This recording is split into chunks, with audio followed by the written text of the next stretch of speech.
Makanya kita kalau sebelum sholat itu menyelesaikan dulu semua kebutuhan-kebutuhan kita ya.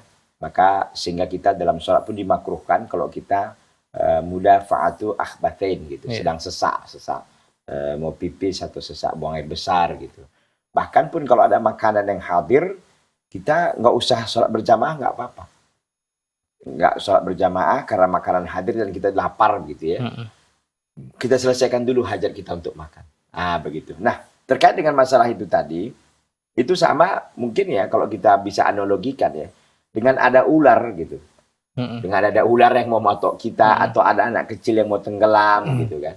Nah, tadi itu kita maksudkan begini, ibu tadi takut ketika tadi lempetnya di luar dan saya kira mungkin juga banyak rupiah di situ gitu kan. Mungkin juga ada jutaan atau mungkin ada hal yang penting. Ada hal penting mungkin dokumen-dokumen gitu kan. Mungkin juga ngurusnya nanti sulit, nggak apa-apa.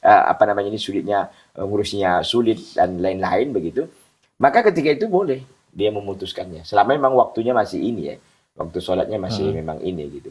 Makanya saya katakan sebenarnya dari awal itu harus kita pastikan dulu bahwa kita nanti khusyuk, bisa khusyuk. Kita buatlah segala hal membantu kita untuk khusyuk. Di antaranya jangan ada tadi itu.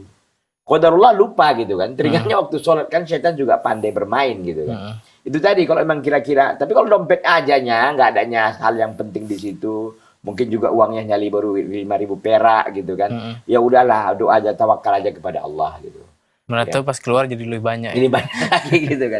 Jadi intinya begitu kan. Ketika memang ada hal penting di situ, dokumen-dokumen penting juga mungkin juga duit yang banyak, nggak apa diputuskan langsung sholat lagi. Gitu. Tapi kalau kira-kira memang nggak terlalu penting gitu kan, ya udah nggak masalah. Artinya dilanjutkan aja sholatnya demikian.